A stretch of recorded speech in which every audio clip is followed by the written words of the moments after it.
Good evening बच्चों। तो बेटा पहली क्लास कैसी रही आपकी? आज बिना समय व्यर्थ किए हुए मुद्दे पर आते हैं। लास्ट क्लास में हमने देखा कि हम एक टॉपिक पढ़ रहे थे जो हमारे लाइफ के लिए सबसे फंडामेंटल था। अरे यस और नो, याद आया? रिवीजन किया कि नहीं कुछ?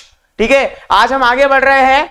आज हमारा पहला टॉपिक जो था, लास्ट क्लास में हमने क्या देखा था? Cell the unit of life. ठीक है, हम यहां पर पढ़ रहे थे कोशिका हमारे जीवन की मौलिक इकाई है। मैंने आपको बेसिक इंट्रोडक्शन दिया था और सारी चीजें बताई थी बेटा कि भैया सेल हमारी लाइफ की यूनिट क्यों कहला रहा है। मैंने आपको एग्जांपल्स दी थी कि एक बिल्डिंग को बनाने के लिए हमको जिस तरह कई सारी ईंटों की जरूरत पड़ती है, अरे यस और नो, एक बिल्डिंग को बनाने के लिए हमको कई सारी ईंटों की जरूरत पड़ती है, उसी तरह एक सजीव ऑर्गेनिज्म को बनाने के लिए या एक लिविंग फॉर्म को बनाने के लिए, चाहे वो पादप हो, चाहे वो एनिमल हो या फिर माइक्रो ऑर्गेनिज्म हो, उनको बनाने के लिए बेटा हमको एक छोटी सी यूनिट की जरूरत पड़ती है जिसको हम बोलते हैं सेल। ठीक है, मैंने बताया था कि सेल आपका क्या है बेटा? सेल आपका फंडामेंटल। ठीक है, सेल आपका फंडामेंटल, सबसे बेसिक सबसे पहले आपको रिक्वायरमेंट काय की रहेगी? एक ऐसी बेसिक चीज की जिससे आप चीज को बना सको। ठीक है बेटा, हमारी बॉडी ट्रिलियंस और मिलियंस और बिलियंस ऑफ कोशिकाओं से मिलकर बनी है। ठीक है, मैंने आपको बताया था किस तरह हमारी कोशिका इतनी छोटी होती है कि मान लो मैंने अभी बोर्ड पर हाथ मारा, तो इस हाथ मारने पे या किसी को मैंने एक थप्पड़ मार दिया तो बेटा कई सारे सेल नीचे गिर जाते, कई हजारों सेल गिर जाते हैं। तो सोच सकते हो वो कितने छोटे होते हैं। ठीक है, अब वो इतने छोटे होते हैं कि हम इनको हमारी खुली आंखों से नहीं देख सकते। इसके लिए हमको एक इंस्ट्रूमेंट की जरूरत पड़ती है, और जिसको बनाया किसने था? सबसे पहले रॉबर्ट हुक ने बनाया था। तो अभी हम आगे आने वाली क्लास में कुछ अगले टॉपिक्स में पढ़ने वाले डिस्कवरी ऑफ सेल। ठीक है, तो कुछ बेसिक सी चीजें हमने पढ़ चुके हैं बेटा। सेल हमारी क्या है? फंडामेंटल यूनिट है। हमारी बॉडी की संरचना भी कौन करता है? बॉडी का स्ट्रक्चर बनाने का काम भी कौन करता है? सेल करता है। यहां तक कि बेटा हमारा जो स्केलेटन सिस्टम है, हमारी बॉडी में जो हड्डियों का ढांचा है, वो भी हमारे बोन सेल बनाता है, साथ में कार्टिलेज सेल बनाता है। ठीक है बेटा, तो बॉडी में एक एक चीज हमारी सेलों से मिलकर बनी है। ठीक है, हम आगे बढ़ते हैं। इसके साथ में फंक्शनल यूनिट कैसे बताई थी मैंने बेटा? हमारी बॉडी के अंदर जो भी रासायनिक क्रिया हो रही है, मैंने आपको बताया था कि all those chemical reactions which are taking place inside our body और एनी लिविंग ऑर्गेनिज्म, ठीक है, वो क्या कहलाता है? मेटाबॉलिज्म कहलाता है। मेटाबॉलिज्म मतलब उपापचय। ठीक है, ऐसी कोई सी भी रासायनिक क्रिया है जो किसी लिविंग फॉर्म में होती है, किसी सजीव या जिसमें जान होती है, जिसमें जीवन होता है, उस ऑर्गेनिज्म में या उस जीवधारी में अगर ये रिएक्शन हो रही है तो मेटाबॉलिज्म कहलाता है, और सेल के बिना ये पॉसिबल नहीं है। ठीक है, सेल के अंदर ही बेटा हम देखते हैं। अभी सेल का अगर मैं डायग्राम की बात करूं, सेल का डायग्राम हमने देखा था लास्ट क्लास में। ठीक है, ये जो सेल है, सेल के अंदर बेटा ऐसे कई सारे ऑर्गन्स होते हैं। ठीक है, सेल के अंदर कई सारे ऑर्गन्स होते हैं। जैसे हमने देखे थे सेल के अंदर, सेल तो पहले तो सबसे छोटा है। अरे यस और नो, सेल सबसे पहले तो सबसे छोटा है, और उसके अंदर भी बेटा क्या होते हैं? काफी सारे इसके भी छोटे छोटे भाई बंधु हैं। ठीक है, जिसमें अगर मैं बात करूं, सेंटर में क्या प्रेजेंट होता है? न्यूक्लियस, जिसको हम बोलते हैं केंद्रक। इसके अलावा बेटा माइटोकॉन्ड्रिया होता है, जो क्या कहलाता है? कोशिका का पावर हाउस कहलाता है। पावर हाउस को क्या बोलते हैं हम? बिजली घर। यहां पर बेटा बिजली बनती है, मतलब यहां पर क्या बनती है? एनर्जी बनती है, ऊर्जा बनती है। और किस फॉर्म में बनती है बेटा? एटीपी के फॉर्म में। और एटीपी क्या होता है?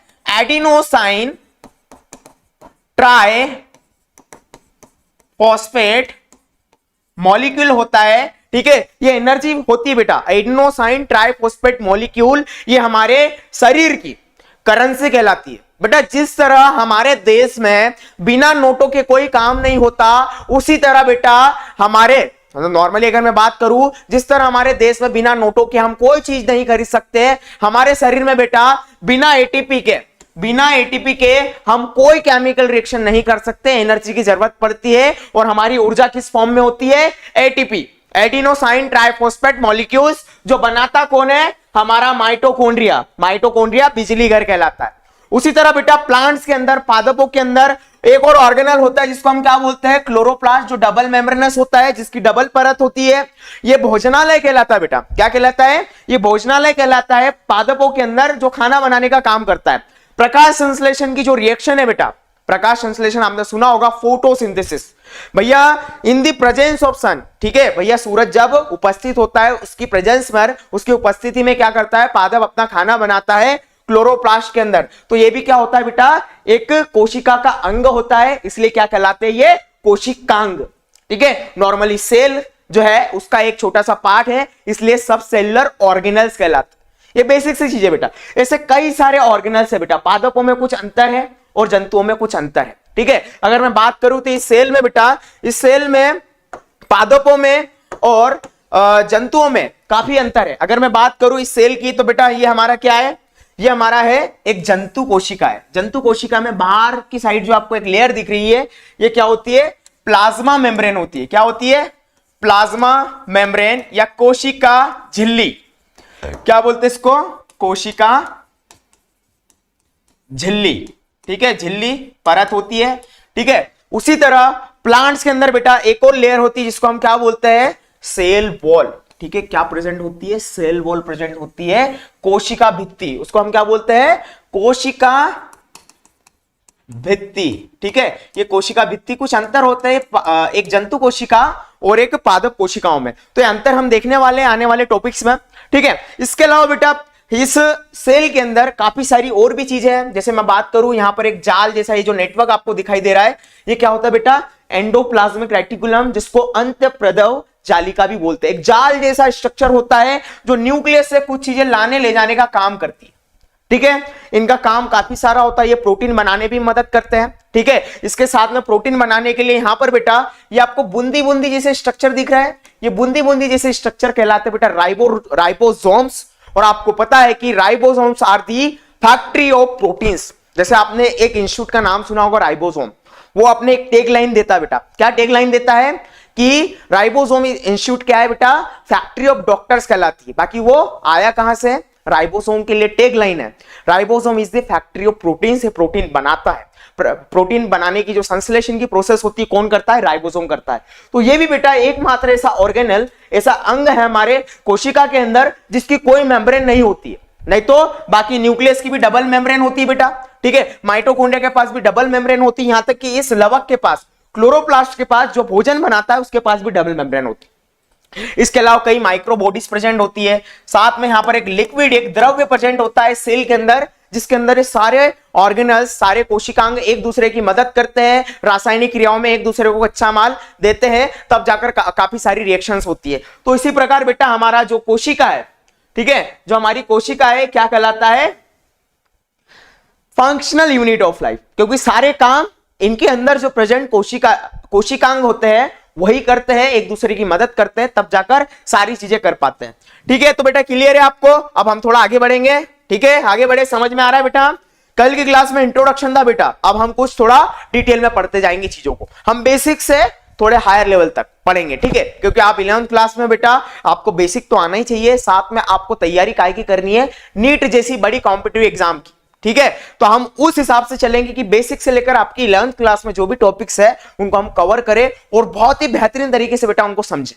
ठीक है, और हम इन चीजों को बहुत ही इंटरेस्टिंग बनाएंगे, क्योंकि बेटा हम हमारी बॉडी के बारे में जान रहे हैं, बेटा हमारे शरीर के बारे में जान रहे हैं, हमारा सब्जेक्ट भी सबसे बढ़िया है, और हम हमारी बॉडी के बारे में जानेंगे और काफी सारी चीज जानेंगे, क्योंकि ये चीजें आपको कहां पर काम में आने वाली है, जब आप डॉक्टर बनोगे और जब आपके सामने पेशेंट रहेगा, उसके पास ज्यादा से ज्यादा बेटा 10 सेकंड या 20 सेकंड या 1 मिनट होगा कि वो जिंदा रहेगा या मर सकता है। उस बीच में आपको इतना प्रिपेयर हो जाना है, उस कंडीशन को, सिचुएशन को संभालने के लिए इतना प्रिपेयर हो जाना चाहिए कि हम उस 10 सेकंड या 20 सेकंड में ऐसे डिसीजन ले सके, कुछ मेडिकेशन या उस बीमारी को डायग्नोस कर हम कुछ प्राथमिक इलाज कर सके और उसको एटलीस्ट बचा सके। तो हमको उस दिन के लिए प्रिपरेशन करनी है, ना कि हमको 11th क्लास में जो एग्जाम्स के पेपर लिख कर आना। ठीक है, तो हम उस चीज के लिए पढ़ रहे हैं बेटा। ठीक है, आगे बढ़ते हैं, पढ़े आगे, मजा आ रहा है, चलो आगे बढ़ते हैं बेटा। लास्ट क्लास में हमने बेसिक इंट्रोडक्शन पढ़ लिया था, किस तरह इकाई होती है कोशिका। ठीक है, मैंने काफी सारे एग्जांपल्स दिए थे आपको। अब हम थोड़ा आगे बढ़ रहे हैं। ठीक है, ठीक है बेटा, अब हम थोड़ा आगे बढ़ेंगे, इनके बारे में और भी छोटी छोटी जानकारियां जानेंगे, बहुत मजा आने वाला है। ठीक है, on the basis of number of cell. ठीक है भैया, सेल की संख्या के आधार पर, मतलब कई सारे जीवधारी है हमारी लाइफ में, मैंने बताया अर्थ के ऊपर, हमारी पृथ्वी के ऊपर कई सारे मिलियंस और ट्रिलियंस में ऑर्गेनिज्म है, पादप भी है। देखो पादप भी है, हमारे जंतु भी है, ठीक है, और माइक्रो ऑर्गेनिज्म भी है जिनको तो हम देख ही नहीं सकते, और कई क्वांटिटी में। अगर बैक्टीरियाज की बात करूं मैं बेटा, तो बैक्टीरियाज आपने देखा होगा कि बैक्टीरियाज को हम गिन ही नहीं सकते, इतने होते हैं। वो कॉस्मोपॉलिटन होते हैं, मतलब सभी जगह प्रेजेंट होते हैं। सभी जगह प्रेजेंट होना मतलब जैसे हम बोलते हैं ना कि हमारे जो गॉड है, हमारे जो भगवान है, वो एक एक कण कण में व्याप्त होता है, उसी तरह बैक्टीरिया भी बेटा कण कण में व्याप्त होता है। इसने कहीं नहीं छोड़ा, इसने पानी को भी नहीं छोड़ा, इसने हवा को भी नहीं छोड़ा, और इसने मिट्टी को भी नहीं छोड़ा। अगर आप एक मुट्ठी भरकर अगर क्या करोगे, मिट्टी हाथ में लोगे, एक मुट्ठी भर मिट्टी भी हाथ में लोगी, तो उसमें हजारों लाखों बैक्टीरिया मिल जाएंगे बेटा, इतने सारे होते हैं।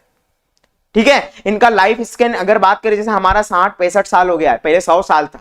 इनके लाइफ स्पेन की बात करोगे तो बेटा ये 1 मिनट के अंदर तो जन्म भी ले लेते हैं, और 20 मिनट के अंदर इनका लाइफ स्पेन भी खत्म हो जाता है। 20 मिनट के अंदर इनकी लाइफ में ये सारी चीजें कर कर खत्म हो जाते हैं, बूढ़े होकर मर भी जाते हैं। ठीक है, ये सारी चीजें देखने वाले हैं बेटा हम। तो हम थोड़ा आगे बढ़ते हैं। On the basis of number of cells this organism are divided into 2 categories. मतलब भैया इनकी जीवधारियों में इनकी क्वांटिटी कितनी होती है, कितनी संख्या में ये उपस्थित है, उस बेसिस पर ये कितने टाइप्स के होते हैं। तो बेटा ये 2 प्रकार के होते हैं। ठीक है, जितने भी जीवधारी है 2 प्रकार के होते हैं। एक होते हैं बेटा कैसे, एक होते हैं एक कोशिकीय यानी यूनिसेलुलर। एक कोशिकीय मतलब भैया उनके शरीर में जो कोशिका है, उनके शरीर में जो कोशिका है मात्र एक है, यानी सिंगल। ठीक है, सिर्फ एक कोशिका से मिलकर जो ऑर्गेनिज्म बने होते हैं, जीवधारी बने होते हैं, वो यूनिसेलुलर। यूनि मतलब एक, ठीक है, सिंगल, और सेल्युलर मतलब कोशिका। ठीक है, उसी तरह अगर मैं बात करूं मल्टी मतलब कई सारे, भाई मल्टीपल बोल सकते हैं इनको। मल्टीपल मतलब कई सारे सेल से मिलकर जिनकी बॉडी बनी होती है, बहुकोशिकीय कहलाते हैं। ठीक है, तो सबसे पहले हम बेटा ऐसे ऑर्गेनिज्म की बात करेंगे कि जिनकी बॉडी के अंदर सिर्फ एक कोशिका है। तो बेटा मैंने यहां पर कुछ एग्जांपल्स लिख कर रखे हैं। ठीक है, बैक्टीरिया, अमीबा, पैरामीशियम, ठीक है, यूग्लिना, बीजीए, नील हरित शैवाल, ब्लू ग्रीन एल्गी। ठीक है, बैक्टीरिया के बारे में मैंने बताया आपको, ये भी क्या होता है बेटा, एक कोशिकीय जीवधारी होती है। ठीक है, मतलब नॉर्मली अगर मैं बात करूं, हम हमारे शरीर की बात करते हैं, ह्यूमन बॉडी की बात करते हैं, या गधा, घोड़ा या फिर कोई भी जंतु उसको ले, तो इनकी बॉडी बेटा बहुत बड़ी है। जो नॉर्मली जो सेल हमको दिखता नहीं और वो इकट्ठा होकर अगर किसी चीज को बना रहा है और बहुत बड़ी चीज को बना रहा है, तो उसकी बॉडी में कितने सारे सेल्स होंगे, कितनी सारी कोशिकाएं होगी बेटा। ठीक है, तो बेटा यहां बैक्टीरिया जो है ये हमको नहीं दिखता बेटा। ठीक है, बैक्टीरिया एक सिंगल कोशिका होती है, एक कोशिका होती है, और ये एक कोशिका ही पूरे ऑर्गेनिज्म को बनाती है। एक जीवधारी एक कोशिका से मिलकर बन जाता है। ठीक है, मतलब ऐसे ऑर्गेनिज्म भी है जो सिर्फ एक कोशिका से ही अपना पूरा जीवन यापन कर सकते हैं, और बैक्टीरिया, अमीबा, पैरामीशियम, यूग्लिना एक कोशिका के होते हैं। मतलब बेटा ये एक कोशिका के अंदर ही अपने जीवन के सारे प्रक्रम कर लेते हैं। नॉर्मली मैंने बताया आपको, अगर आपको लाइफ, आपको सर्वाइवल करना है, आपको जिंदा रहना है, तो आपको कुछ जरूरी चीजें करनी पड़ती है। जैसे नॉर्मली हम अभी जीने के लिए क्या करते हैं, खाना हमारे लिए बहुत जरूरी है। हम पेट के लिए क्या करते हैं, काम करते हैं, जॉब करते हैं, पैसा कमाते हैं, जिससे सारी चीजें आ जाती है। यही चीजें होती है बेटा। तो बेटा उसी तरह एक कोशिका को जिंदा, भले वो सिंगल हो कि कई सारी कोशिकाएं हो, इनको भी जीवित रहने के लिए कुछ जीवन प्रक्रम करने पड़ते हैं, कुछ लाइफ प्रोसेसेस करनी पड़ती है। जैसे हम जीने के लिए क्या करते हैं, हम जीने के लिए श्वसन करते हैं, हम जीने के लिए पाचन करते हैं, उत्सर्जन करते हैं और प्रजनन करते हैं। ठीक है, तो ये सारी चीजें करनी पड़ती है, और ये सारी चीजें बेटा एक बैक्टीरिया भी करता है। ठीक है, ये बैक्टीरिया एक सिंगल कोशिका जो हमको नहीं दिखती, उसमें ये सारी चीजें कर लेता है। और बेटा मैंने अभी आपको इससे पहले बताया था कि बैक्टीरिया जस्ट लाइक कैसे होते हैं, भगवान जैसे, ओमनी प्रेजेंस, सर्व उपस्थित, सभी जगह प्रेजेंट होता है। तो सोचो एक सिंगल कोशिका क्या क्या कर सकती। तो बेटा हम तो इंसान हैं, हमको 2 आंखें, 2 पैर, सारी चीजें देखे रही है, तो क्या हम डॉक्टर नहीं बन सकते? अरे बन सकते हैं। तो बेटा वो जुनून आपको लाना पड़ेगा आपके अंदर। चीजें सब आपके सामने हैं, बस आपको एक गाइडेंस मिलना चाहिए, आपको एक दिशा दिखनी चाहिए, फिर आप मेहनत करना चालू करोगे तो आप जहां चाहते हो उससे भी बहुत अच्छी जगह पहुंच सकते हो। ठीक है, तो बेटा हम आगे बढ़ते हैं। तो भैया 2 प्रकार के ऑर्गेनिज्म है, यूनिसेलुलर, मल्टीसेलुलर। यहां पर मैंने आपको एग्जांपल दिया, बैक्टीरिया भी बेटा अपने एक सिंगल कोशिका के अंदर, जीवाणु अपने एक सिंगल कोशिका के अंदर सारे काम धंधे कर लेता है। कौन कौन सा? श्वसन भी कर लेता है, ठीक है, जिसको हम बोलते हैं रेस्पिरेशन। इसके बाद बेटा क्या कर लेता है? पाचन भी कर लेता है, पाचन के साथ साथ बेटा ये उत्सर्जन भी कर लेता है। अब बेटा हमने इतनी सारी केमिकल रिएक्शन, रासायनिक क्रियाएं हमारे शरीर में कर लिए, तो उसमें जो व्यर्थ पदार्थ निकलता है उस व्यर्थ पदार्थ को हम क्या करते हैं, सुबह सुबह बाहर करते हैं। ठीक है, किडनी भी क्या करती है, हमारा जो वेस्ट मटेरियल होता है, ठीक है, ब्लड जो हमारा चलता है उसमें से यूरिन के थ्रू उसको बाहर करती है। और जो हम पाचन तंत्र में पाचन करने के बाद जो हमारे स्टमक में, हमारी छोटी आंत और बड़ी आंत में जो रॉ मटेरियल या जो व्यर्थ सब्सटेंस बचता है हम उसको सुबह सुबह बाहर कर देते हैं। ठीक है, जरूरी है वो। तो ये उत्सर्जन का काम भी कौन करते हैं, ये भी करते हैं। ये खाना खाते हैं तो खाना बाहर भी करेंगे जो हमारे काम का नहीं है, क्योंकि कोई भी अगर वेस्ट मटेरियल हमारी बॉडी में ज्यादा रहता है तो ये कुछ ऐसे कंपोनेंट बना लेता है, ऐसे पॉइजन बना लेता है जो हमारी बॉडी की बाकी एक्टिविटीज को या क्रियाओं को क्या करेगा, डिस्टर्ब करेगा, उनको नुकसान पहुंचाएगा। इसलिए बॉडी से इन चीजों को बाहर निकालना भी जरूरी। ठीक है, तो हमारा एक लाइफ स्टाइल बढ़िया तरीके से होना चाहिए कि प्रॉपर हम सुबह उठना और प्रॉपर हमारा काम चलता है। ठीक है, और प्रॉपर सारी चीजें होनी चाहिए, वो जरूरी है। क्यों है, हम बहुत सारी चीजें जानेंगे। ठीक है, अभी हमारी शरीर में जो बायोलॉजिकल साइकिल चलती है हम उसको भी समझेंगे। अभी तो बेसिक सा टॉपिक हमने उठाया है, सेल, इसको पढ़ रहा है। ठीक है, इसके अलावा अमीबा, अगर मैं बात करूं, अमीबा आपने कभी देखा है? अभी हम थोड़ा डायग्राम दिखा देता हूं मैं आपको। अमीबा आपने देखा है बेटा?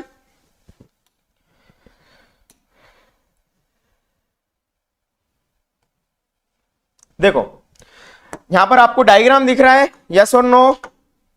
ये जो डायग्राम है बेटा ये अमीबा का है। ठीक है, ये भी एक कोशिकीय ऑर्गेनिज्म होता है। अभी हम देखेंगे कि 5 किंगडम थे। एक पहला मोनेरा था, दूसरा प्रोटिस्टा था, फिर फंगस आती है, कवक, फिर चौथा क्या होता है, प्लांटिया, और फिर एनिमस। तो हम इनको सारे कैटेगरीज को पढ़ते हैं। हमारे सेकंड चैप्टर में हम पढ़ेंगे इसको, क्या करेंगे, जब जीव जगत में हम उनका वर्गीकरण करेंगे, उनका क्लासिफिकेशन करेंगे, तो किस तरह इनको अलग अलग कैटेगरी में रखा है। तो भैया हम अभी अमीबा की बात कर रहे हैं, तो अमीबा हमारे प्रोटिस्टा किंगडम से आता है, उसका एग्जाम्पल है। ठीक है, तो अमीबा की अगर बॉडी को आप जरा ध्यान से देखो बेटा, इसकी बॉडी को अगर आप ध्यान से देखते हो तो कैसी दिख रही है बेटा? ऐसी बड़ी अजीब सी दिख रही है, उल्टी सीधी, इसका कोई फिक्स्ड शेप नहीं है। अरे है क्या? नहीं है। अमीबा जो है बेटा एक कोशिका है, इसके अंदर सबसे ज्यादा क्या होता है, पानी होता है। ठीक है, जनरली क्या होता है, 90% इनमें पानी होता है। ये जनरली क्या होता है, समुद्र में, ठीक है, या जो साफ पानी होता है, नदी का पानी होता है, इनके अंदर प्रेजेंट होता है। और एक सिंगल कोशिका है बेटा, ये एक सिंगल कोशिका है, एक कोशिकीय जीवधारी होते हैं। इसके अंदर ही बेटा ये सारी चीजें कर लेते हैं, ये श्वसन भी कर लेते हैं, ये पाचन भी कर लेते हैं, ये उत्सर्जन भी कर लेते हैं, प्रजनन भी कर लेते हैं। ये सारी चीजें एक कोशिका के अंदर ही करते हैं। ठीक है, इनके पास भी सेंटर में बेटा एक केंद्रक प्रेजेंट होता है। ठीक है, इनके पास बेटा वैक्यूल्स प्रेजेंट होते हैं, जिसके अंदर ये गैस भी भर के रखते हैं कि भाई पानी में इनको नीचे ऊपर जाना है, तो ये उससे अपनी बॉडी को मेंटेन कर लेते हैं कि यहां रुकना है कि वहां रुकना है। ठीक है, इसके अलावा बेटा इनके पास साइटोप्लाज्म, मैंने जो बता ही दिया आपको, साइटोप्लाज्म ये इनका द्रव्य होता है बॉडी के अंदर, जिसके अंदर 90% वाटर होता है और सारी चीजों का लेन देन इसी के थ्रू होता है। ठीक है, तो ये हमारा अमीबा है जो एक प्रोटिस्टंस है। इसके बाद अभी मैंने देखा आपको एक बैक्टीरिया बताया था, ये बेटा एक बैक्टीरिया का एग्जाम्पल है। बैक्टीरिया आपको दिख रहा है, इसका एक पूंछ भी होती है। पूंछ क्या कहलाता है, इसका फ्लैजिला कहलाता है। आने वाली क्लास में हम इन डिटेल इसकी एक एक चीज पढ़ने वाले कि बेटा इनकी बॉडी पर ये जो ऐसे ऐसे स्ट्रक्चर दिख रहे हैं ये क्या है, इसको काय में हेल्प करते हैं, इनके अंदर जो जेनेटिक मटेरियल है, इनके अंदर जो साइटोप्लाज्म है, इनके अंदर जो राइबोसोम्स होते हैं, सारी चीजें देखने वाले हैं। ठीक है, इसके बाद आपको यहां पर दिख रहा होगा बेटा एक और स्ट्रक्चर नीचे दिख रहा है, आपको ये दिख रहा है क्या स्क्रीन पर? ये जो स्ट्रक्चर दिख रहा है बेटा ये एक स्ट्रक्चर है एक यूग्लिना का। ये भी एक सिंगल कोशिका से मिलकर बना है बेटा। इसके पास तो दो केंद्रक होते हैं, एक ये और एक कहां दिख रहा है, इसमें दिखाया नहीं है, देखो यहां पर देखो आप ढंग से। तो यहां पर एक न्यूक्लियस, कॉन्ट्रेक्टाइल न्यूक्लियस होता है, एक तो ये हो गया कॉन्ट्रेक्टाइल वैक्यूल है। ठीक है, और इस इमेज में एक्चुअली न्यूक्लियस डबल दिखाया नहीं है, हम देखेंगे। तो अभी हम बात कर रहे हैं सिर्फ ये यूनिसेल्युलर है। ठीक है, यहां पर इनके पास 2 न्यूक्लियस होते हैं। ठीक है, एक छोटा होता है एक बड़ा होता है, इसलिए उन्होंने दिखाया नहीं। ठीक है, तो न्यूक्लियोलस की अगर बात करूं तो न्यूक्लियोलस भी इस न्यूक्लियस के अंदर होता है। नॉर्मली अगर यूग्निना की बात करूं तो बेटा ये दोगला होता है। दोगला मतलब नॉर्मली दोगले लोग क्या होते हैं, किसी के नहीं होता, किसी के नहीं होते मतलब वो इधर भी होते हैं उधर भी होते हैं, किसी एक के नहीं होते हैं। यूग्लिना भी दोगला है। दोगला कैसे बेटा, इसके अंदर बेटा पादपों की विशेषता भी है और जंतुओं की विशेषता भी है। अब कैसे, नॉर्मली बेटा जब क्लासिफिकेशन हो रहा था तो हमारे जो साइंटिस्ट थे वो कंफ्यूज हो गए थे कि भाई इसको रखे कहां, इसको पादपों की कैटेगरी में रखे कि जंतुओं की कैटेगरी में रखे। अब ये कौन सी चीज है, मतलब किस बेसिस पर? ये युग्लिना जो बेटा आपको दिख रहा है, युग्लिना जो है नॉर्मली जंतु की एक विशेषता होती है कि वो एक जगह से दूसरी जगह जाते हैं, जबकि पादप एक जगह से दूसरी जगह नहीं जाते हैं, वो लोकोमोशन और मूवमेंट नहीं करते। ठीक है, पादपों की विशेषता क्या है कि वो एक ही जगह रहते हैं, वो एक जगह से दूसरी जगह नहीं जाते हैं। ठीक है, ये क्लियर है आपको? और जंतुओं की विशेषता क्या है, वो एक जगह से दूसरी जगह जा सकते हैं, मूवमेंट और लोकोमोशन कर सकते हैं। लेकिन पादप क्योंकि ये नहीं करते, जबकि यहां पर ठीक है पादप ये नहीं कर सकते, लेकिन ये करता है, मतलब ये जंतु कैटेगरी का है। लेकिन बेटा इसके पास एक और स्पेसिफिक चीज प्रेजेंट होती है। अब वो एक और स्पेसिफिक चीज क्या है बेटा? वो स्पेसिफिक चीज ये है कि इनके पास बेटा ये अंदर हरे हरे आप कुछ स्ट्रक्चर देख रहे हैं, ये हरे हरे स्ट्रक्चर्स क्या होते हैं बेटा? लवक, लवक कहलाते हैं। और ये लवक जो होता है, लवक को हम क्या बोलते हैं और एक और नाम से जानते हैं जिसको बोलते हैं हम क्लोरोप्लास्ट। और इसी के अंदर बेटा हमारा प्रेजेंट होता है ग्रीन कलर का पिगमेंट, जिसको हम क्या बोलते हैं? क्लोरोफिल। क्लोरोफिल बेटा इसी के अंदर प्रेजेंट होता है। और यही क्लोरोफिल क्या होता है? रिस्पॉन्सिबल होता है हमारे प्लांट्स के अंदर प्रकाश संश्लेषण के लिए। प्रकाश संश्लेषण मतलब बेटा photosynthesis. Photosynthesis is the process in which plants make their own food. मतलब खाना स्वयं बनाता है कौन? पादप अपना खाना स्वयं बनाता है प्रकाश संश्लेषण की मदद से। ये युग्लिना बेटा प्रकाश संश्लेषण भी करता है, और जो एनिमल का काम था कौन सा? मूवमेंट का, एक जगह से दूसरी जगह जाने का काम भी कौन करता था? ये युग्लिना करता था। तो बेटा दोगला कहलाता है ये, कि भैया ये जंतुओं की विशेषताओं को भी दिखाता है और पादपों की विशेषताओं को भी दिखाता है। पादप का काम होता है प्रकाश संश्लेषण, हम प्रकाश संश्लेषण कर लेते बेटा तो हम जादू बन जाते हैं। जादू पिक्चर देखी आपने ऋतिक रोशन की? जादू पिक्चर नहीं है, वो दूसरी पिक्चर है। ठीक है, क्रिस पार्ट 1 बोलते हैं। तो उसमें आपने देखा होगा जादू क्या करता है? धूप में खड़ा रहता है, एनर्जी ले लेता है, अपना खाना स्वयं बना लेता है। ठीक है, पादप भी क्या करते हैं? एक जादू की कैटेगरी के होते हैं। अगर बेटा हमारे पास भी एक ऐसा स्ट्रक्चर होता है, ये क्लोरोप्लास्ट हमारे शरीर में होता, तो हम भी हमारा खाना धूप से डायरेक्ट लेके बना लेते हैं, हमको प्लांट से खाना वाना खाने की जरूरत पड़ती ही नहीं, तो हम बन जाते जादू।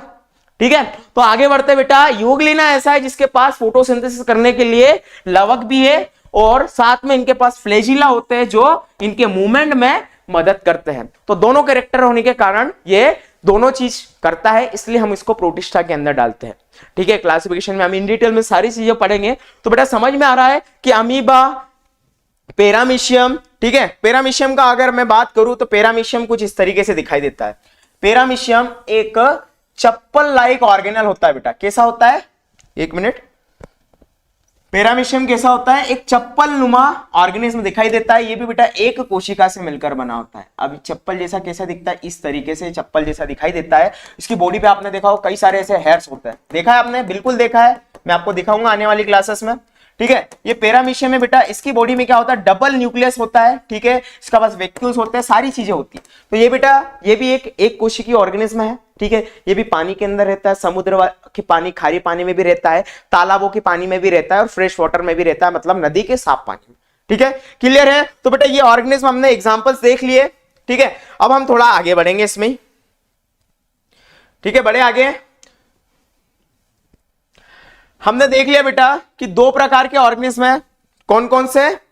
यूनिसेलुलर और मल्टी सेलुलर। ठीक है, तो बेटा हमने अगर युग्लिना की बात कर ली, पेरामीशियम की बात कर ली, अमीबा की बात कर ली, बैक्टीरिया की बात कर ली, अब बचता है बीजीए।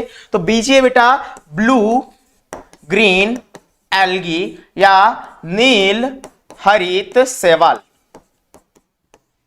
शैवाल मतलब बेटा शैवाल क्या होती है? एल्गी होती है। शैवाल को हम क्या बोलते हैं? एल्गी बोलते हैं, यस और नो? और अगर आप देखो शैवाल बेटा कायदे से एक पादप होती है।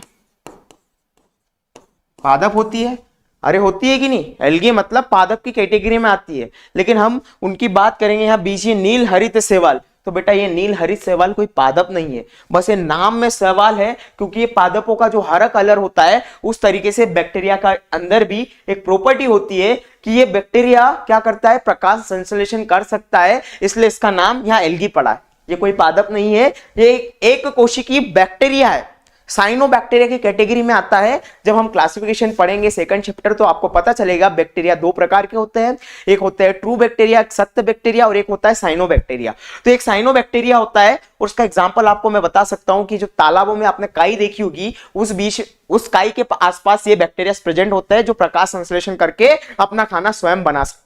ठीक है, तो आगे बढ़ते हैं बेटा, ये हमारे यूनिसेलुलर ऑर्गेनिज्म यहां पर क्या हो जाते हैं, खत्म हो जाते हैं। अब हम बात करेंगे काय की, मल्टीसेलुलर ऑर्गेनिज्म की। काय की बात करेंगे बेटा, मल्टीसेलुलर ऑर्गेनिज्म की। तो आ जाते हैं हमारे टॉपिक पर वापिस। सेकंड क्या था, मल्टीसेलुलर ऑर्गेनिज्म, कई सारे मतलब मल्टीपल में यहां पर सेल प्रेजेंट हो गए। और सबसे बड़ा इसका एग्जांपल कौन सा है, मल्टीपल जो सेल्स होते हैं, इसका सबसे बेस्ट एग्जांपल हमारी बॉडी है।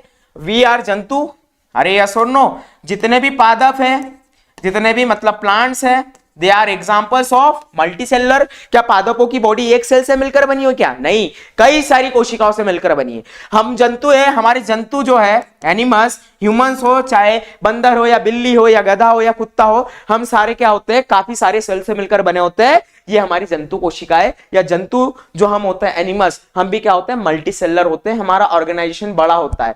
मैंने आपको एक चार्ट बताया था, यस और नो, मैंने आपको अभी एक चार्ट बताया था कि हर ऑर्गेनिज्म में बेटा पहले तो क्या होता है, ऑर्गेनिज्म जो होते हैं, जो ऑर्गेनिज्म होते हैं क्या करते हैं, सेल्स होते हैं। सेल से इनकी किसी किसी की बॉडी एक सिंगल सेल से मिलकर बनी होती है, और किसी किसी की बॉडी क्या होती है बेटा, कई सारे सेल से मिलकर बनी होती है, तब जाकर वो ऑर्गेनिज्म बनता है। तो इसमें भी पहले क्या होता है, सेल के बाद टिश्यू आता है, कई सारे सेल इकट्ठा होकर एक ग्रुप ऑफ टिश्यू बनाते हैं, जिसको हम बोलते हैं उत्तक।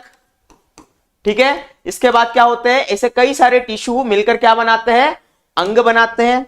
कई सारे अंग एक दूसरे की मदद करते हैं, रासायनिक क्रियाओं में एक दूसरे की मदद कर कर एक सिस्टम बनाते हैं। मैंने लास्ट क्लास में आपको बहुत बढ़िया एग्जांपल दिया था ऑर्गेनिज्म का, ऑर्गन सिस्टम का, कि किस तरह एक डाइजेशन की प्रोसेस हो रही है, पाचन की प्रोसेस हो रही है। तो आपका मुंह से लेकर एनस तक यहां पर कम से कम 20 से 25 ऑर्गन अपना योगदान देते हैं, तब जाकर हमारा एक कार्य कंप्लीट हो पाता है, एक उद्देश्य कंप्लीट हो पाता है। और वो कौन सा उद्देश्य था, पाचन का, ताकि हमको एनर्जी मिल सके।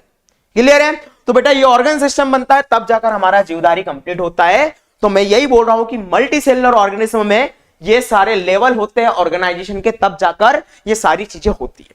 ठीक है, वापिस से हमारे टॉपिक पर आते हैं बेटा, मल्टीसेलुलर ऑर्गेनिज्म, इसको मिटा देते हैं, आगे बढ़ते हैं। ठीक है, तो ये हमारे ऑर्गेनिज्म थे। मल्टीसेलुलर ऑर्गेनिज्म के अंदर हमने एग्जांपल्स आपको बता ही दिए कि मल्टीसेलुलर ऑर्गेनिज्म के सबसे बड़े एग्जांपल कौन है, पादप है। ठीक है, उसके बाद कौन है, हम एनिमल्स, जंतु, और उसके बाद एक तीसरा एग्जांपल भी है बेटा, कवक। कवक क्या होती है बेटा, मैं अभी आपको बता देता हूं। कवक को हम एक और नाम से जानते हैं, इसको क्या बोलते हैं, हम फंगस भी बोलते हैं, या फंगाई बोलो, जो भी, फंगी बोलना है, फंगाई बोलना है। प्रोनाउंसिएशन साइंस में हमको एक बेनिफिट मिलता है कि आप चीजों को थोड़ा प्रोनाउंसिएशन थोड़ा अलग भी कर देते हो, तो आपके उस पर मार्क्स नहीं कटते हैं। ठीक है, ये बेनिफिट मिलता है क्योंकि इसमें काफी सारी ऐसे अजीब अजीब टर्मिनोलॉजी होती है। ठीक है, आगे बढ़ते बेटा, तो कवक भी हमारे मल्टीसेलुलर ऑर्गेनिज्म होते हैं। अगर मैं कवक की बात करूं तो कवक आपने कभी देखी है, नहीं देखी तो मैं आपको याद दिला दूं कि कवक बेटा आपने देखा हो कभी ब्रेड खाई है। ठीक है, ब्रेड के ऊपर आपने देखा हो कभी फफूंद लग जाती है, खराब हो जाती है, मतलब उसमें फंगस लग जाती है। आपने देखा हो टीवी में एडवर्टाइजमेंट दिखाते, किसी को रिंग हो जाता है, जिसको हम डार्ट भी बोलते हैं। ठीक है, वो क्या होती है, एक फंगस के कारण होता है, वो फंगल इन्फेक्शन कहलाता है। आपने देखा होगा कि आपको रेशेस हो जाते हैं, या चेहरे पर जो गर्ल्स होती है जनरली, इनको क्या होते हैं, व्हाइट व्हाइट जो धब्बे दिखाई देते हैं या रेशेस दिखाई देते हैं, वो फंगल इन्फेक्शन के कारण होते हैं। और अभी भी नहीं अगर आपको समझ में आ रहा है कि फंगस क्या है, तो आपने बारिश के टाइम में या नॉर्मली आपने देखा होगा कि आपने मशरूम को देखा है। कुछ लोग तो हम क्या करते हैं, मशरूम की सब्जी भी बनाकर खाते हैं। तो मशरूम जो है बेटा एक फंगस है, हम उसको खाते भी है। इसके अलावा फंगस की अगर बात करूं तो पहली नेचुरल हमको प्राकृतिक रूप से मिलने वाली एक फंगस थी, जिसका नाम था पेनिसिलिन, जो फर्स्ट सेकंड वर्ल्ड वॉर में बेटा सोल्जर्स के लिए, घावों को भरने के लिए एक बहुत बढ़िया मेडिसिन हमारे सामने आई थी। वो एक एंटीबायोटिक थी। एंटीबायोटिक मतलब बैक्टीरिया के अगेंस्ट काम करने वाली, बैक्टीरिया को मारने वाली वो एक फंगस थी, जिसका नाम था पेनिसिलिन। हम पढ़ते हैं हमारी क्लासेस में, अभी आने वाले चैप्टर्स में हम पढ़ेंगे कि फंगस जब आएगा तो उसके काफी सारे एग्जांपल्स हम पढ़ेंगे। तो ये हमारी फंगस होती है बेटा। ये फंगस भी क्या होती है, कई सारी कोशिकाओं से मिलकर बनी होती है, एक से ज्यादा कोशिकाओं से मिलकर बनी होती है, इसलिए ये मल्टीसेलुलर कहलाती है। तो बेटा ये क्लियर है, ये एग्जांपल्स बड़े इंपॉर्टेंट है बेटा, एग्जाम्स में पूछे जाते हैं, तो उनको याद रखना। आशा करता हूं आपको ये समझ आ रहा होगा। ठीक है, अब आगे बढ़ते हैं।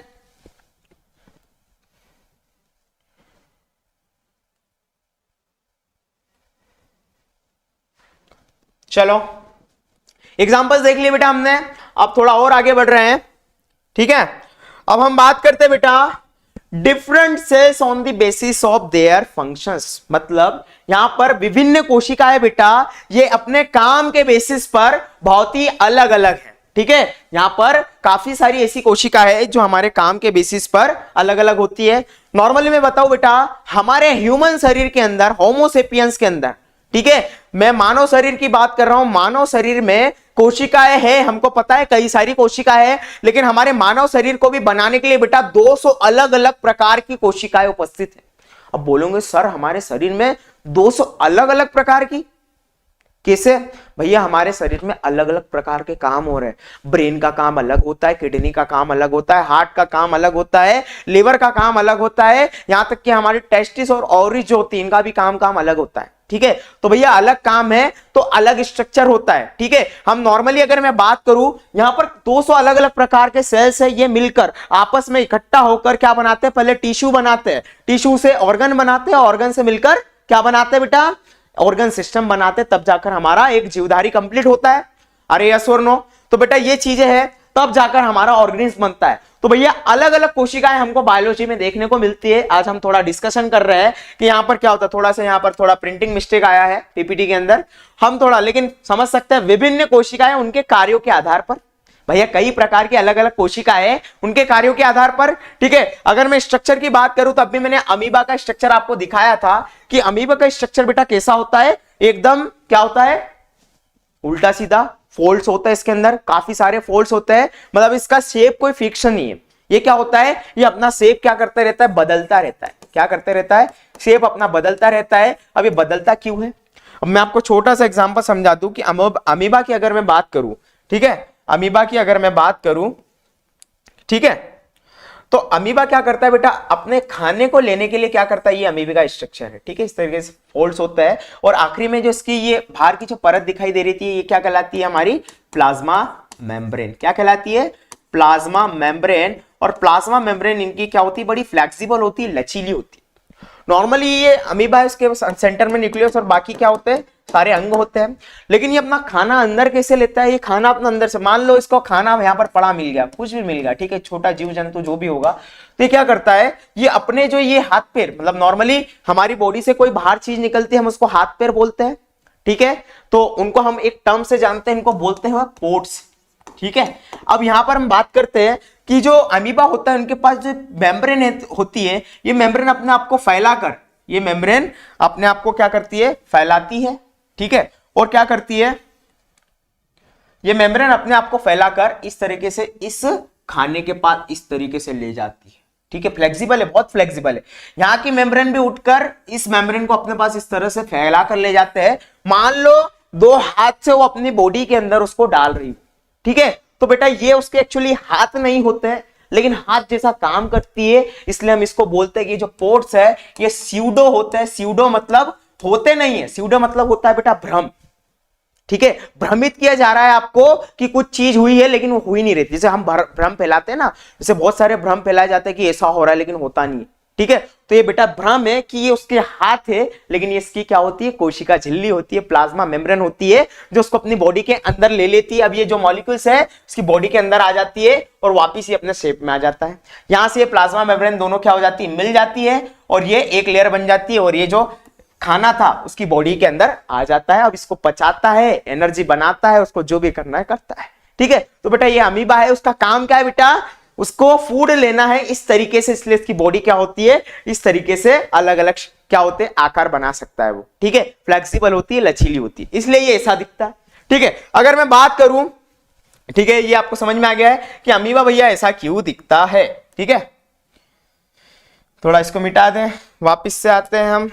ठीक है, ये अमीबा के बारे में हमने देख लिया। अब मैं बात करूं कि सर अब मैं बात करूं यहां पर अलग अलग स्ट्रक्चर्स है, हमारी 200 अलग अलग प्रकार की कोशिका है बेटा, तो ये अलग अलग दिखती क्यों है? उनके काम के विषय अमीबा ऐसा करता था। अगर मैं बात करूं यहां पर जो न्यूरॉन्स होता है, अब न्यूरॉन्स के बारे में आप कुछ जानते हो?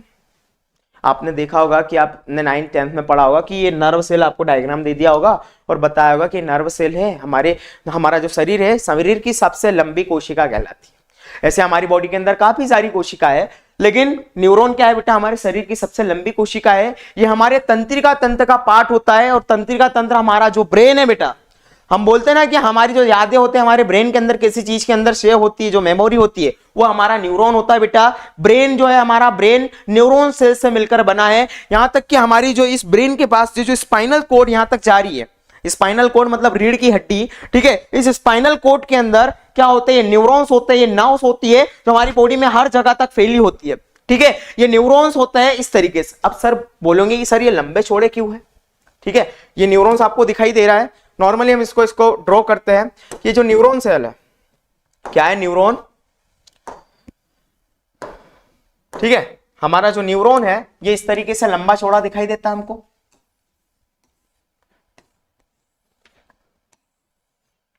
कैसा दिखाई दे रहा है, लंबा चौड़ा दिखाई दे रहा है, ठीक है। अब ये न्यूरॉन्स भैया, नॉर्मल सेल हमने देखा है सर अभी तक कि जो हमारा नॉर्मल सेल था वो कैसा था, नॉर्मल सेल हमारा इस तरीके से दिखाई देता है सर, ये रहा सर नॉर्मल सेल, ठीक है। लेकिन ये सेल तो बहुत उल्टा सीधा दिख रहा है, बहुत लंबा चौड़ा दिख रहा है। तो भैया वो वैसे ही है, उसका काम वैसा है। हम देखते हैं इसका काम कैसा है, उसका काम वैसे ही है, ठीक है भैया। ये लंबा चौड़ा तो है, ठीक है, क्या है, लंबा चौड़ा है। अब इसका काम कैसा है, नॉर्मली अगर मैं बात करूं, तंत्रिका तंत्र हमारे शरीर में क्या करता है, तंत्रिका तंत्र सेंसिबल होता है बेटा। सेंसिबल मतलब हम कोई भी चीज छूते हैं तो हमको पता कैसे चलता है।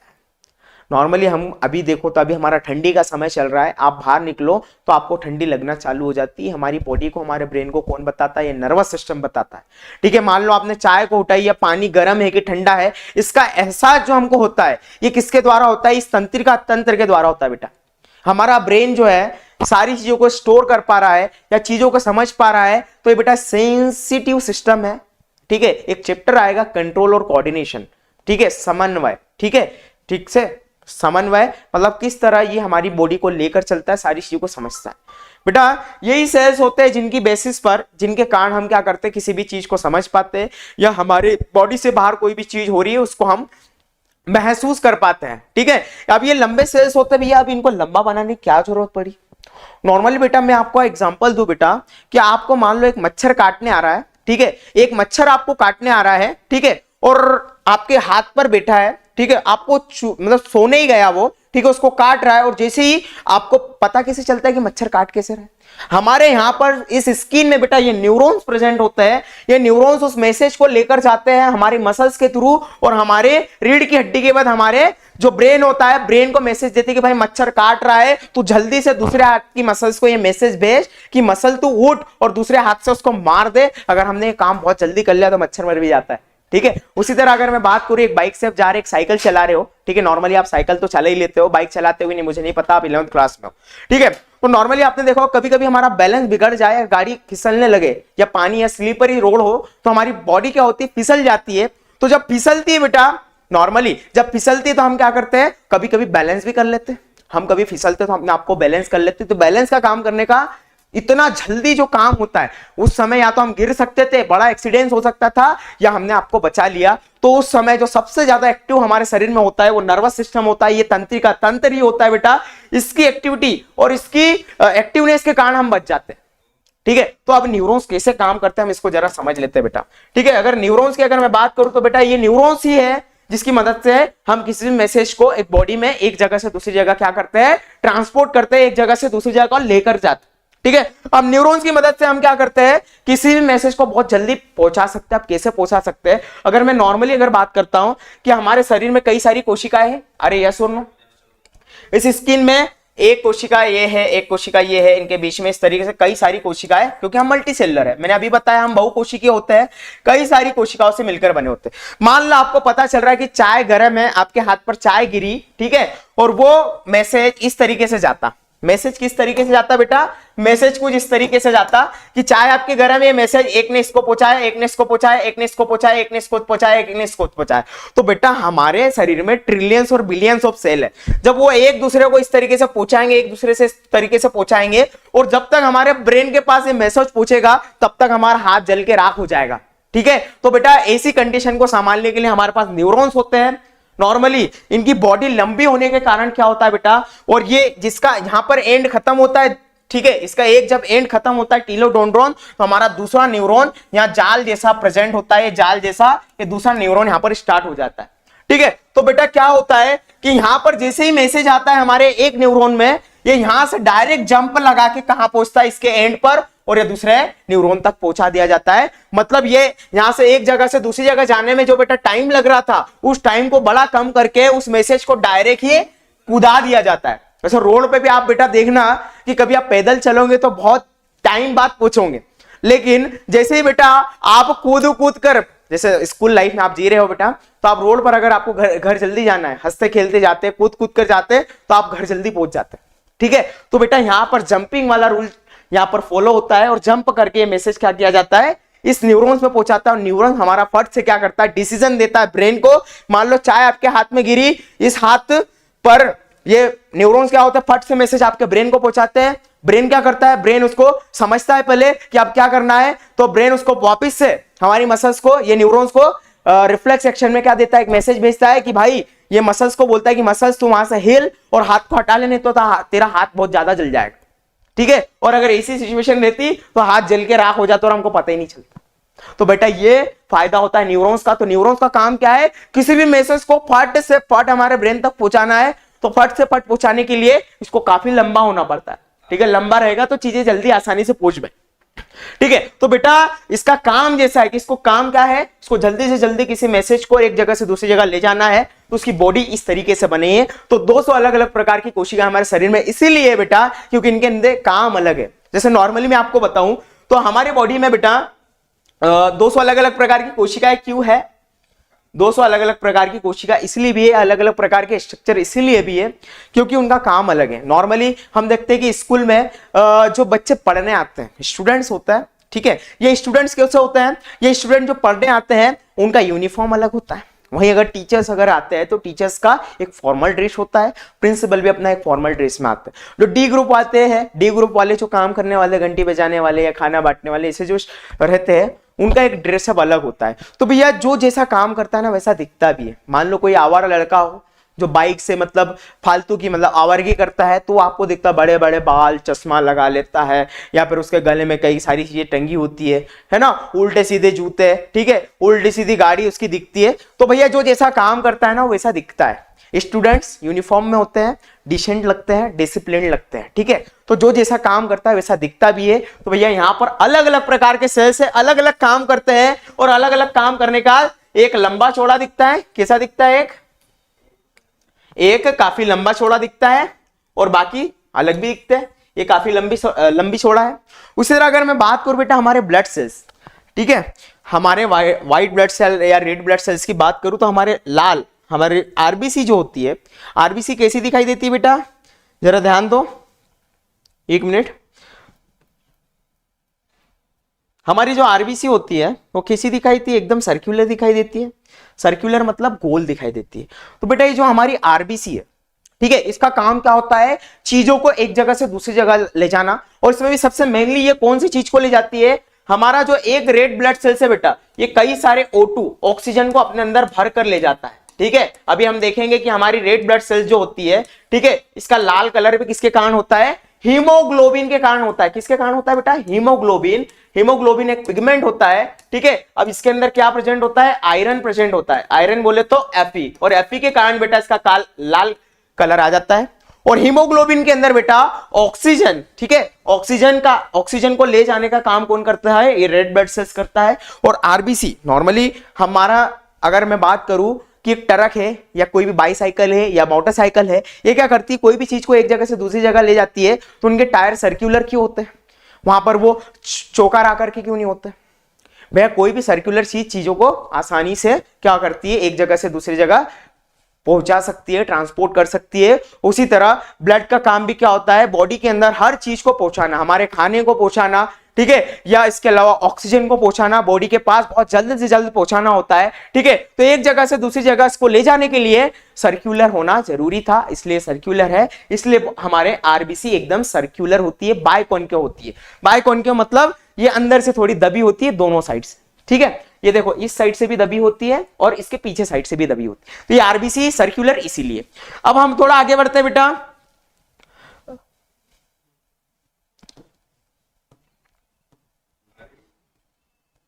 ठीक है।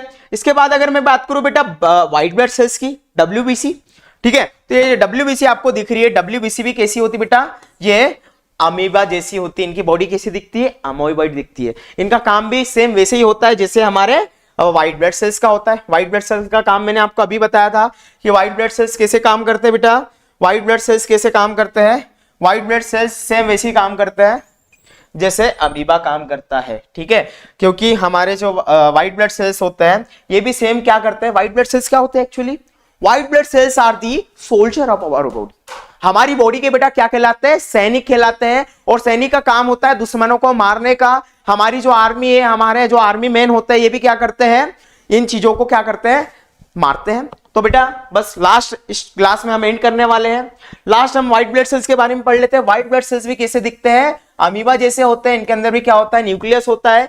और अमीबा क्या करता है, अमीबा जिस तरह अपने खाने को अंदर लेता है, ये खाना होता है, उसी तरह हमारे WBC श्वेत रक्त कणिकाओं के पास क्या होता है कि ये जो बैक्टीरियाज होते हैं, ठीक है, एक बैक्टीरिया है या फिर कोई वायरस है या फिर कोई भी ऐसा पैथोजन हमको बीमार करने आता है हमारी बॉडी में, ठीक है, जो भी हमारी बॉडी में बीमार करने आता है, ये अपने इनके स्यूडोपोडिया से क्या करता है, इनको हमारी उसकी बॉडी में ले लेता है। अब इसकी बॉडी में जैसे ही जाता है ये इसको क्या कर लेता है, ये डाइजेस्ट कर लेता है, इसका पाचन कर लेता है। तो पाचन करने से क्या हो जाता है, ये मर जाता है, ये बैक्टीरिया मर जाता है। इस तरह सोल्जर हमारा क्या करता है, इन दुश्मनों को हमारी बॉडी में आने से रोकता है। इसलिए व्हाइट ब्लड सेल्स का स्ट्रक्चर कैसा होता है, अमीबा जैसा, अमोइबॉइड इसका स्ट्रक्चर होता है। इसलिए हम बोलते हैं व्हाइट ब्लड सेल्स इस तरह के दिखते हैं। तो बेटा मैंने आपको कई सारे एग्जांपल बताए, ठीक है, एग्जांपल्स में मैंने व्हाइट ब्लड सेल्स का भी बताया। तो बॉडी में बेटा अलग अलग प्रकार के सेल इसीलिए है क्योंकि इनका काम अलग है। On the basis of their functions they are different. और हमारे शरीर में ऐसे 200 अलग अलग प्रकार के कोशिकाएं,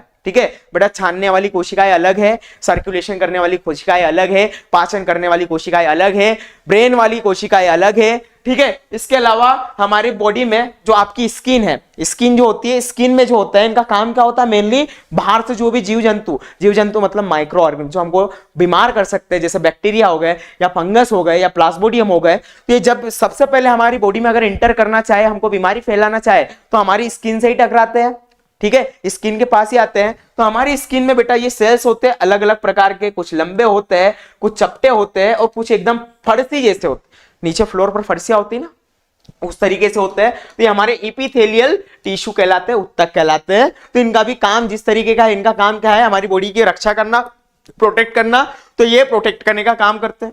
उसी तरह बेटा पादपों के अंदर एक स्ट्रक्चर देखा होगा आपने, पादपों के अंदर चीजों को एक जगह से दूसरी जगह ले जाने के लिए जाइलम और फ्लोएम क्या होती है, ट्यूब्स होती है, वेसल्स होती है। जाइलम पानी को नीचे से ऊपर ले जाता है और फ्लोएम क्या करता है बेटा, फ्लोएम खाना जो बन गया है प्रकाश संश्लेषण के बाद, उस खाने को ऊपर से लेकर बॉडी के हर एक हिस्से तक बांटने का काम करता है। तो जनरली बांटने के लिए मतलब कोई चीज पाइप से हम पानी ले जाते हैं तो उसको कैसे रखते हैं, हम सिलेंडर जैसा रखते हैं कि नहीं, पाइप इस तरीके का ही होता है ना बेटा।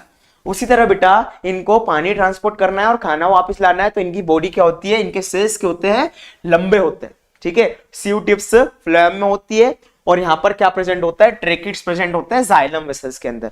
तो आपको आशा करता हूं समझ में आ गया होगा कि भाई ये स्ट्रक्चर अलग अलग क्यों है, अलग अलग ऑर्गेनिज्म में, अलग अलग जीवधारियों में अलग अलग साइज के और अलग अलग शेप के और अलग अलग दिखते हैं क्योंकि उनका काम जैसा है बेटा, ठीक है। एक फैक्ट्री में जो मजदूर होता है वो जैसा काम करता है उस तरीके से उसका हुलिया होता है, ठीक है। एक डॉक्टर जैसा काम करता है उस तरीके से उसका ड्रेसअप होता है। यही छोटी सी चीज थी। तो बेटा आशा करता हूं आपको समझ में आया होगा, मजा आया होगा, बहुत ही इंटरेस्टिंग चीज है बेटा, ठीक है। अब इसके बाद बेटा हम कल पढ़ेंगे, आज की क्लास में हम इतना ही। कल हम स्टार्ट करेंगे हमारा अगला टॉपिक जिसको हम पढ़ने वाले हैं, कौन सा, इंपॉर्टेंट एग्जांपल्स, जो बड़े इंपॉर्टेंट एग्जांपल्स है हमारे कि भैया हमारे शरीर में सबसे छोटी कोशिका कौन सी है, सबसे बड़ी कोशिका कौन सी है, सबसे लंबी कोशिका कौन सी है, और ऐसे कुछ स्पेसिफिक एग्जांपल्स हम पढ़ने वाले हैं बेटा।